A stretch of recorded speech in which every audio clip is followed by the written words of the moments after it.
Bismillahirrahmanirrahim. Assalamualaikum warahmatullahi wabarakatuh.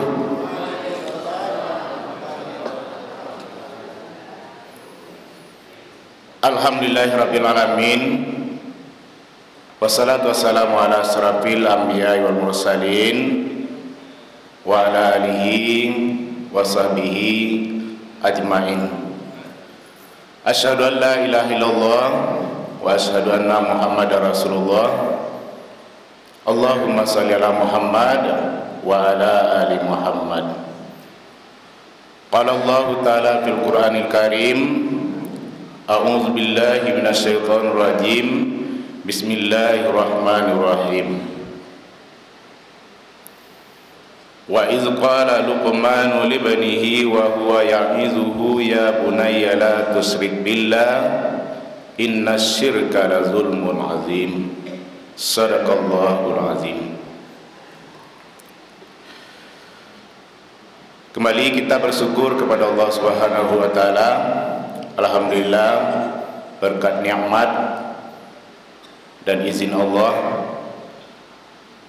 yang selalu mendampingi kehidupan kita ini, kita dapat melaksanakan ubudiyah kepada Allah Subhanahu wa taala. Pertama kita awali tadi setelah bangun tidur berdoa kepada Allah, alhamdulillahillazi ahyana ba'da ma amatana wa ilaihin nusur. Itu adalah doa pertama kita sewaktu kita telah bangun dari tidur kita. Karena sewaktu kita tidur adalah berada dalam keadaan hidup atau mati.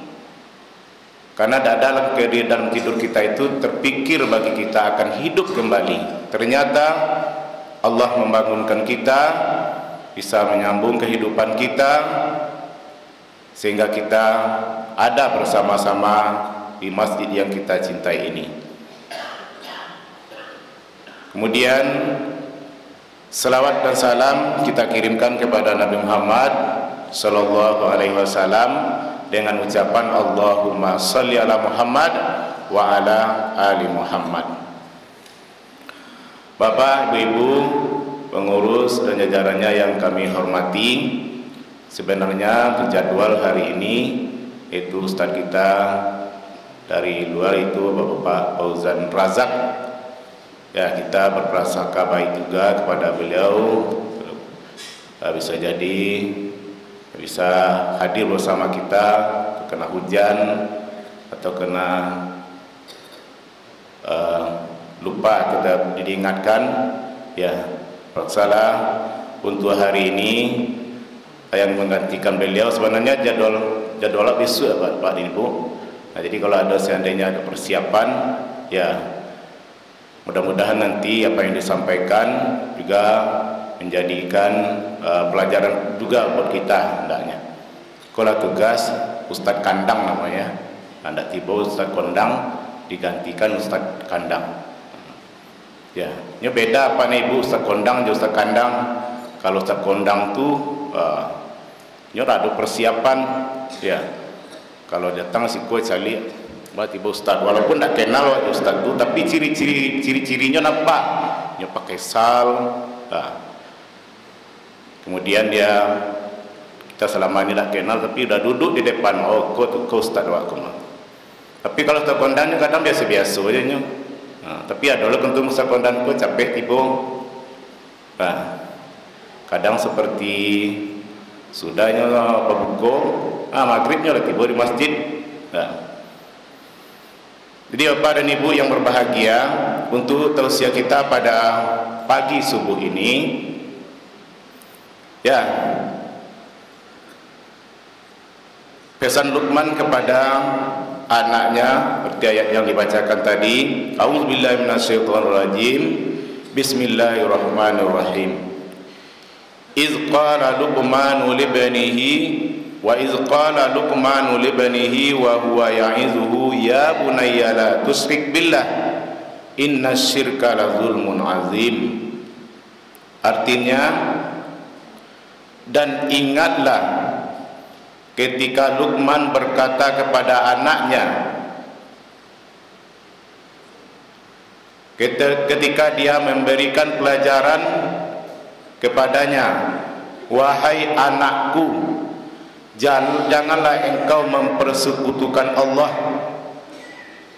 Sesungguhnya mempersekutukan Allah itu adalah benar-benar kezaliman yang sangat besar. Jadi pesan Luqman kepada anaknya, sehingga Luqman ini nama orang Bapak dan Ibu. Hingga ada umat-umat yang terdahulu, umat yang saleh yang bisa menjadikan pelajaran buat umat-umat belakangannya, sehingga diabadikan di dalam Al-Quran, yaitu Luqman. Ada Imran, surat Ali Imran. Ali Imran itu nama orang. Kenapa Ali Imran itu satu surat diabadikan di dalam Al-Quran? Karena Imran itu, keluarga Imran itu banyak menurunkan para nabi dan rasul. Dari keluarganya itu ada nabi dan rasul. Nah, sehingga berarti dia keluarga yang baik-baik. Luqman juga, Luqman bukan seorang nabi, bukan seorang rasul, tetapi beliau adalah keluarga yang saleh-saleh. Dia selalu menyampaikan kepada anaknya, jangan sekali-sekali jangan kamu syirik kepada Allah, karena syirik itu adalah dosa besar, kezaliman yang sangat besar. Itu bagaimana syirik itu Bapak dan Ibu? Syirik itu adalah perbuatan yang kita lakukan menyamai dengan makhluk. Kemudian itu adalah merupakan kekhususan untuk Allah. Kita sebagai hamba Allah, tapi kita percaya kepada Tuhan selain Allah, atau mengikuti, menyertai dengan Allah yang seharusnya adalah milik Allah, haknya Allah, seperti menyembah selain Allah. Padahal satu-satunya wajib kita sembah, la ma'budun illallah, tidak ada yang disembah kecuali Allah. Ternyata ada juga yang menyembah selain Allah. Di antara 7 dosa besar yang tidak diampuni oleh Allah, salah satunya adalah syirik. Itu pokok yang paling pertama itu. Karena syirik ini adalah dosa yang tidak bisa diampuni oleh Allah. Kalau seandainya seorang hamba itu berbuat kesyirikan lalu meninggal, segala amalannya itu akan hangus, tanggal imannya dan tanggal pula Islamnya. Contoh, kita sudah beribadah kepada Allah selama 60 tahun, 70 tahun, ikhlas karena Allah. Namun pada saat di akhir-akhir hayat kita ada kesyirikan yang kita lakukan, semua amalan kita itu hancur lulu, bubui sadonyo. Tidak bisa kita ambil, kita terima nanti di akhirat, karena dia meninggal dalam keadaan keluar dari keimanan yang sebenarnya. Jadi untuk memperkuat supaya kita jangan syirik kepada Allah, syirik itu lawannya adalah tauhid. Ya, tauhid itu perlu kita kaji, karena itu adalah ilmu ketuhanan kita kepada Allah. Tauhid itu ada 3, ada namanya tauhid rububiyah. Ya, tauhid rububiyah itu adalah kita meyakini satu-satunya Tuhan itu adalah pencipta. Tidak ada yang pencipta selain daripada Allah. Jadi kalau ada yang mengakui, ya, ada pencipta selain Allah, seperti diakui oleh agama lain, ada namanya Trinitas. Tuhan itu ada 3, ada Tuhan pencipta, ada Tuhan penjaga alam, ada Tuhan perusak alam. Jadi banyak Tuhannya. Atau dia meyakini ada Tuhan selain Allah benar-benar, seperti Firaun dia mengatakan dia sendiri Tuhannya. Nah, dia mengatakan saya ini adalah Tuhanmu. Nah, itu adalah syirik yang sangat besar. Kemudian ada namanya tauhid uluhiyah. Ya, mana yang tauhid uluhiyah itu? Adalah tauhid Tuhan yang wajib kita sembah. Ilahin nas, Tuhannya manusia. Berarti tidak boleh menyembah selain daripada Allah. Kalau ada sembahan kepada selain Allah, berarti itu namanya syirik. Nah, dia menyembah berhala, menyembah api, menyembah patung, menyembah batu. Nah, saat-saat pasal para nabi dan rasul itu banyak ditemukan setelah umatnya mulai sesat, sudah tak kenal lagi Tuhan, Allah mengutuskan para nabi dan rasul. Dia selalu mengingatkan Allah itu satu. Yang lebih berat lagi ya Pak dan Ibu-ibu untuk memberantas kesyirikan ini di masa Nabi Ibrahim. Nah, Nabi Ibrahim banyak yang menyembah berhala sehingga kota Mekah itu dulu dijadikan sebagai tempat pusat ibadah. Ya, yang di situ cuma banyak berhala, setiap orang mempunyai berhala. Ada Tuhan sembahannya, malah ayahnya sendiri penjual Tuhan. Ya, dibuat dari batu, dibuat dari tanah, kemudian dijual ke pasar. Di situ pula lah Allah Subhanahu wa taala mengutus seorang nabi dan rasul, anaknya sendiri. Itu Nabi Ibrahim, ayahnya Namrud. Ya, Nabi Ibrahim menemukan Tuhan yang sebenarnya. Dia berpikir, tak mungkinlah patung ini yang sebagai Tuhan. Saya akan mencari siapa Tuhan saya, siapa Tuhan yang sebenarnya. Ya, sehingga dia cerita Nabi Ibrahim pergi keluar menjauh dari orang yang musyrik itu. Ya, kalau orang yang pelakunya, orang pelaku syirik itu namanya musyrik. Musyrik itu adalah orang yang berbuat kesyirikan. Nah, kalau syirik itu seperti menyembah patung, berhala, batu, matahari, itu syirik. Tapi pelakunya, orangnya disebut dengan musyrik.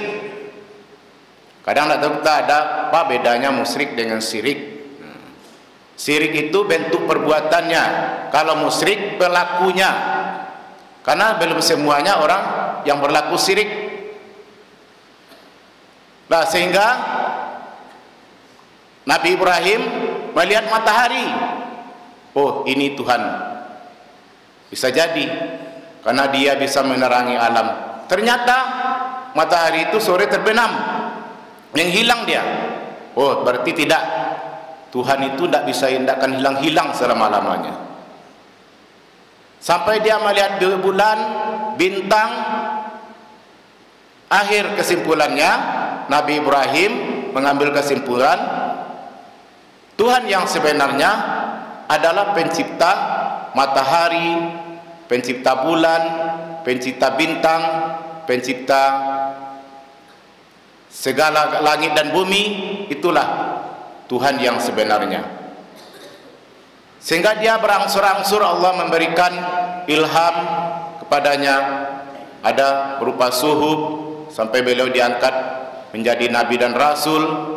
Sudah kalau kelihatan waktu itu sudah aneh perbuatannya, sudah berlawanan dengan kebiasaan masyarakat pada waktu itu. Sudah beda betul dengan ayahnya. Ayahnya menjual patung ke pasar. Saat dia ayahnya sempat ke pasar, anaknya juga diajak untuk menjual patung. Tetapi Nabi Ibrahim menjual patung bahas supaya patung pun tidak laku, tidak terjual. Nah, sampai dia kembali ke rumah, wahai ayah, tidak ada satupun yang terjual. Ya, ayah menjual ke pasar apa kalau ada terjual? Jadi seperti itu Ibrahim mulai berangsur-angsur mengajak orang kepada Tuhan. Nah, itu adalah tauhid uluhiyah.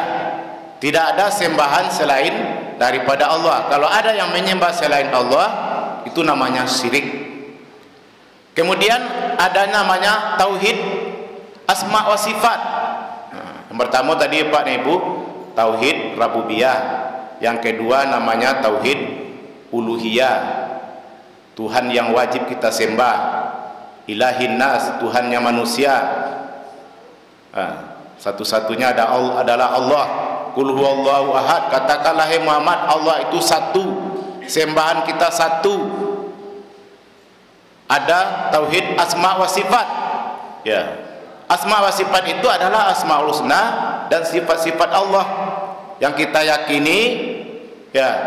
Sifat Allah itu mempunyai 99 nama, semuanya ada di dalam Al-Qur'an.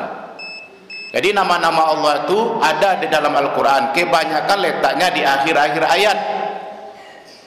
Malah ada nama Allah itu satu ayat itu nama dia sendiri. Seperti Ar-Rahman. Ar-Rahman itu siapa? Adalah Allah. Bismillahirrahmanirrahim. Dua nama Allah di situ. Dengan menyebut nama Allah, siapa Allah itu? Maha Pengasih, Maha Penyayang. Kita yakin Allah itu Maha Pengasih, Allah Maha Penyayang. Itu namanya tauhid asma. Kita yakin Allah itu mempunyai nama-nama yang baik, dia berbuat dengan sesuai dengan namanya. Tapi telah dikumpulkan bahwasanya nama Allah itu ada di dalam Al-Qur'an 99 banyaknya. Walillahil asmaul husna. Bagi Allah itu ada asmaul husna, fad'uhu biha. Berserulah kepadanya, berdoalah dengan menyebut namanya. Jadi kalau kita berdoa kepada Allah, sabui nama Allah itu, puji Allah itu dengan asma'nya. Ya Allah ya Ghafur. Ghafur itu kan asmaul husna. Ya Allah yang Maha Pengampun, ampunilah dosaku. Ya Allah ya Rahman, yang Maha Pengasih. Ya Allah ya Rahim, Maha Penyayang. Ya Allah ya Aziz, Allah yang Maha Perkasa. Jadi kalau kita berdoa, banyakkanlah menyebutkan asma-asma'nya, karena itu adalah bagian tauhid. Ada nama sifat, sifat yang wajib kita ketahui di dalam ilmu tauhid, yaitu ada 20. Allah itu wujud, Allah itu qidam, Allah itu baqa. Itu qidam, baqa, mukhalafatul lil hawadis, qiyamuhu binafsihi, wahdaniyah, kudrat, iradat, ilmu, hayat, sama, basar, kalam, kadiran, maridan, aliman, hayyan, sami'an, basiran, mutakaliman, aliman, mutakaliman. Lihat Pak dan Ibu, itu kepada anak-anak kita tuh selalu kita ajarkan tuh. Malahan sekarang udah ada dinyanyikan seperti Asmaul Husna. Wujud qidam baqa mukhalafatu lil hawadis, qiyamuhu binafsihi, wahdaniyah, kudrat, iradat, ilmu, hayat, sama, basar, kalam, qadiran, maridan, aliman, hayyan, sami'an, basiran, mutakalliman. Nah, 20. Kita yakin itu Allah itu wujud, ada. Lillahi ma fis samawati wa ma fil ard wa ma bainahuma. Adanya Allah itu, buktinya adanya Allah itu ada langit dan bumi, dan di antara kedua-duanya ada langit, ada bumi, dan segala isinya adalah milik Allah. Tidak ada satupun yang menciptakan selain Allah. Allah itu qidam, dahulu. Tidak ada yang mendahului Allah. Dahulu itu disebutkan dengan azali. Ya, kalau orang dulu mengecehan semenjak zaman azali. Mana semenjak zaman azali itu bahasanya masuk alun barabalun namanya. Sebalun langit basen tak naik, bumi basen tak turun. Belum ada langit dan bumi ini, Allah itu sudah ada. Jadi Allah itu kidam dahulu, tidak bersamaan dengan adanya langit dan bumi. Beliau ada duluan. Itu disebut dengan sifat kidam. Baqa, Allah itu kekal. Sementara ciptaannya itu sifatnya fana, artinya lenyap. Jadi Bapak dan Ibu yang berbahagia, selalu kita perbaharui kembali keimanan kita, ketauhidan kita, supaya kita jauh dari syirik.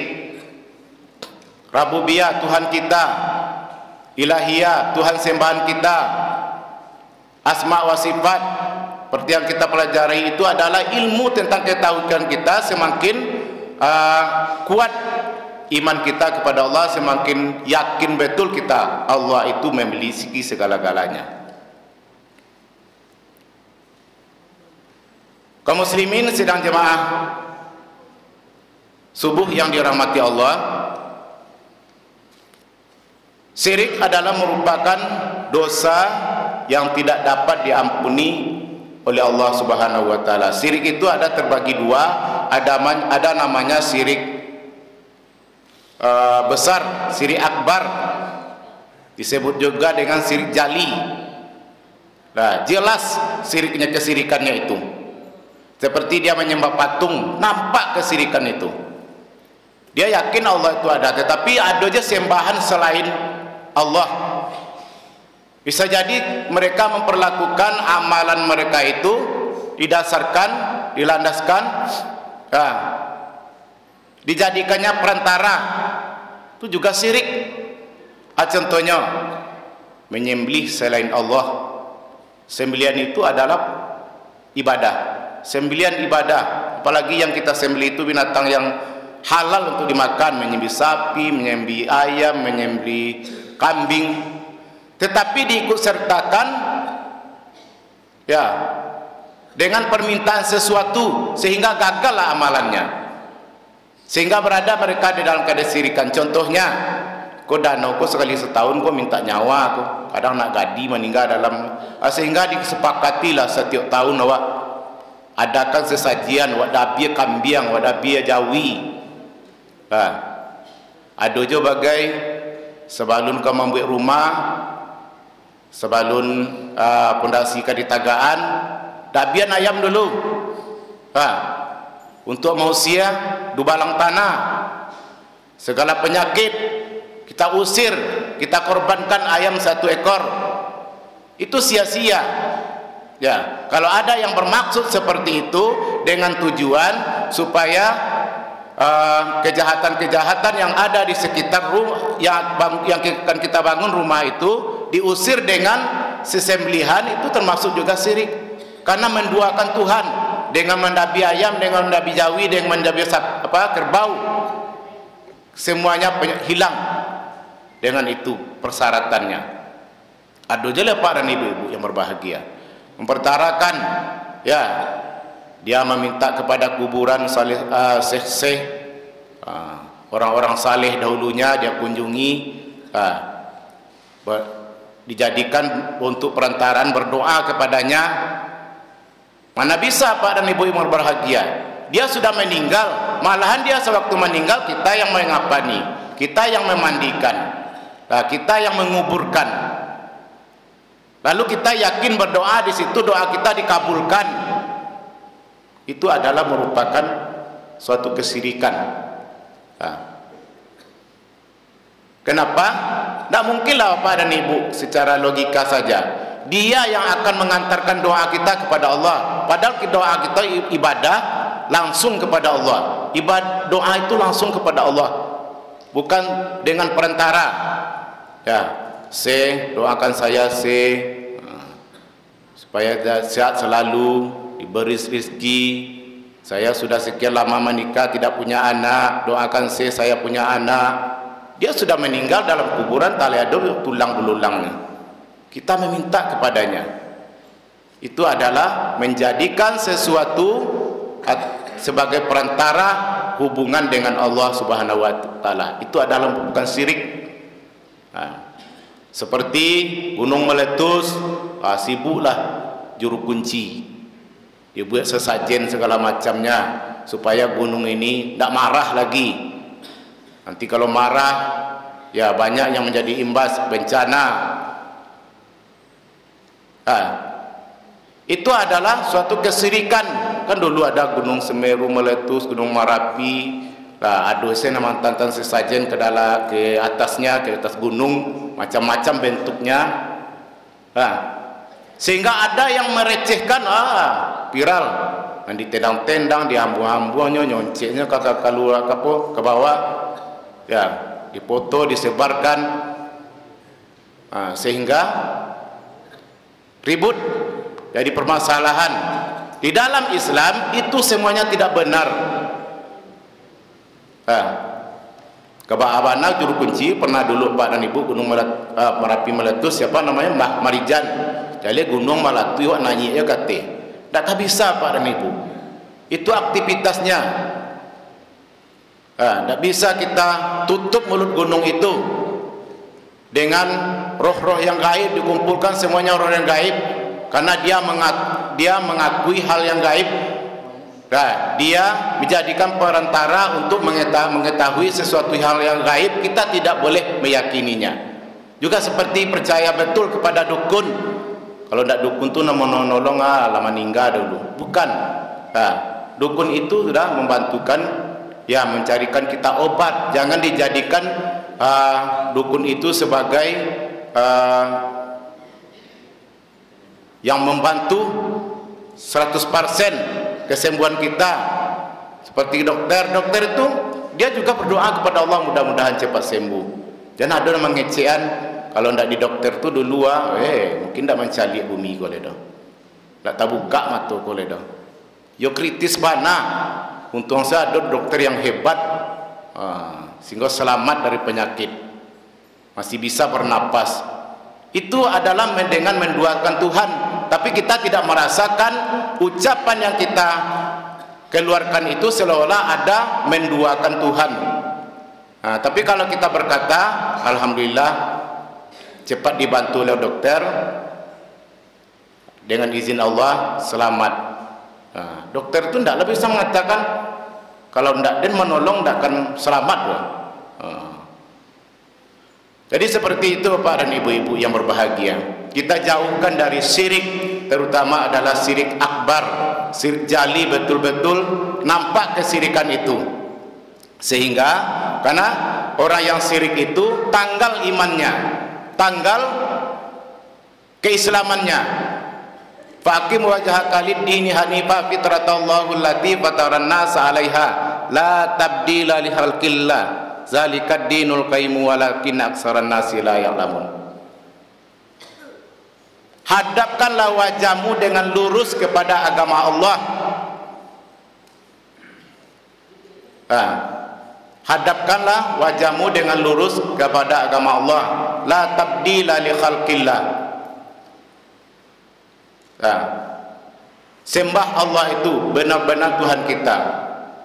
Karena lazil, arti ayatnya, la tabdila li khalqillah zalika dinul qayyim walakin aksaran nasi la ya'lamun. Luruskan kepada agama Allah. Mari kita berusaha menjauhkan dari kesyirikan. Ya, syirik itu ada dua macam. Syirik akbar adalah syirik, kemudian yang kedua adalah syirik asghar, syirik kecil, sifatnya tersembunyi. Ya, sifatnya tersembunyi itu artinya seperti riya, masir puluh asghari bahwa riya. Artinya amalan kita itu kita ikut sertakan dengan keujub, supaya kita disanjung-sanjung, kemudian disertai dengan pamer. Itu adalah semacam syirik. Kalau seandainya kita perbuat itu, maka sia-sialah amalan kita. Jadi Bapak dan Ibu, kita ketahui syirik itu ada dua macam. Yang pernah syirik akbar, semua amalan kita yang kita usahakan semenjak kita sudah beribadah kepada Allah, semua amalan kita itu, apapun kebaikan ibadah yang kita lakukan semenjak kita lahir, semuanya akan sia-sia, tidak akan bisa kita peroleh. Kalau syirik kecil, cuman amalan itu saja yang gagal. Kita berimpak tapi kena syirik, amalan impak itu saja yang gagal, karena disertakan dengan riya, sum'ah.